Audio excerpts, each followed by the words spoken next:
Hepatitis A या पीला यरकान पूरी दुनिया में बहुत कॉमन है। तकरीबन सालाना 114 मिलियन इसका शिकार होते हैं और उसमें से 40 मिलियन को इसकी अलामात भी आती हैं। हेपेटाइटिस ए, जिसको पीलिया भी कहा जाता है या पीला यरकान भी कहा जाता है, उसकी अलामात के अंदर उल्टियाँ, पेट का दर्द, कभी मोशन या कब्ज़, इसके अलावा आँखों या पेशाब के रंगत में पीली, खारिश, पखाने का रंग का तब्दील हो जाना और दीगर अलामात आ सकती हैं। आइए इस वीडियो में हम ये जानते हैं कि ये वायरस कैसे फैलता है, इसका इलाज कैसे मुमकिन है और इसमें कौन कौन सी एहतियातें करनी चाहिए। मेरा नाम डॉक्टर वैसा ख्वाजा है और मैं कंसल्टेंट चाइल्ड स्पेशलिस्ट हूँ। हेपेटाइटिस ए एक वायरस हेपेटाइटिस ए वायरस की वजह से होता है, जो कि एक कॉन्टेजियस है, जो एक शख्स से दूसरे शख्स में मुंतकिल हो सकता है और ये फीको ओरल रूट ऑफ ट्रांसमिशन के तहत एक दूसरे में मुंतकिल होता है। इसका मतलब ये है कि एक ऐसा शख्स जो सेहतमंद है वो एक किसी ऐसे शख्स के कॉन्टैक्ट में आ जाए थ्रू बॉडी सिक्रेशंस जो कि मुतासरा है, तो एक शख्स से दूसरे शख्स में इसका वायरस लग सकता है। अच्छा, इसके अलावा जो मक्खी या मच्छर हैं ये भी ट्रांसमिट कर सकते हैं, स्पेशली मक्खी, कि अगर वो पहले किसी गंदगी या गिलाज़त वाली जगह पे बैठी है और अब वो किसी ऐसे फूड पार्टिकल के ऊपर आई है और वो बच्चे के ग़िज़ा का हिस्सा हो गया है, तो इस तरह ट्रांसमिट हो सकता है।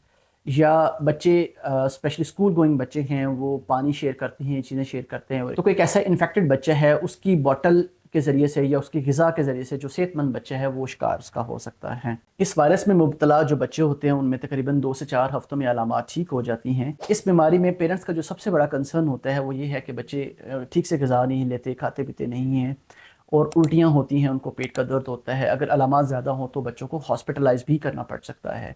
लेकिन अगर बच्चे खा पी ठीक रहे हैं और अगर उल्टी या पेट का दर्द नहीं है तो उनकी जो दीगर अलामात है, स्पेशली जो आँखों या पेशाब की रंगत में पिलाहट आ गई है, ये over a period of 2 to 4 weeks, 2 से 4 हफ्तों में ये अलामात इसकी बतदरीज आहिस्ता आहिस्ता ठीक हो जाते हैं और बच्चों का आहिस्ता आहिस्ता और इनटेक भी बेहतर होता जाता है। तो डॉक्टर को विज़िट करें, इसके लिए कुछ ब्लड सैंपल्स लेके कुछ टेस्ट करवाए जाते हैं और उसके लिए उसके मुताबिक दवाई तजवीज़ की जाती है और बच्चे जो है आहिस्ता आहिस्ता ठीक होने लग जाते हैं। जो हेपेटाइटिस ए या पीला यरकान है, इसका बच्चे की गर्म या ठंडी ग़िज़ा के साथ कोई ताल्लुक नहीं है। अक्सर हमारे देहातों में ये कॉन्सेप्ट है कि बच्चे ने कुछ गर्म खा लिया या ज़्यादा गर्म चीज़ें खा ली हैं या फ़लाँ चीज़ खा ली, उसके ऊपर से फ़लाँ चीज़ खा ली। ये बहुत कॉमन कॉन्सेप्ट होता है कि इसकी वजह से बच्चे में वायरस लग गया है, या इसको गर्म चीज़ों के साथ जोड़ा जाता है, जैसे बच्चे ने अंडे खा लिए हैं या आम खा लिया या दीगर गर्म ग़िज़ाएँ बहुत ज़्यादा इस्तेमाल कर ली हैं तो उसकी वजह से बच्चों को ये वायरस लग गया। नहीं, ऐसा हरगिज़ नहीं है।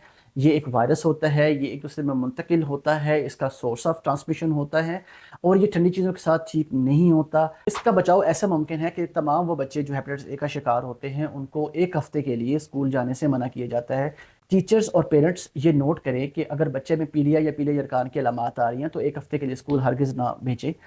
इसके ज़रिए से दीगर बच्चे महफूज रहेंगे और सेहतमंद बच्चे जो हैं उनको एहतियात करनी चाहिए एक ऐसे शख्स के कॉन्टैक्ट में आने से, ताकि एक शख्स से दूसरे शख्स पे इसका वायरस मुंतकिल ना हो। बहुत कम बच्चे ऐसे होते हैं जो जिनमें ये वायरस कॉम्प्लिकेट हो जाता है और अक्यूट लिवर फेलियर की अलामात आती हैं और उनको मैंडेटरी अस्पताल में एडमिट किया जाता है और उसके अकॉर्डिंगली ट्रीट किया जाता है, बट अल्टीमेटली ये बच्चे रिकवर कर जाते हैं, बेहतर हो जाते हैं। अगर आपके बच्चे में ऐसी कोई पेचीदगी है तो मुस्तनिद चाइल्ड स्पेशलिस्ट को चेकअप करवाएं। अस्सलाम वालेकुम।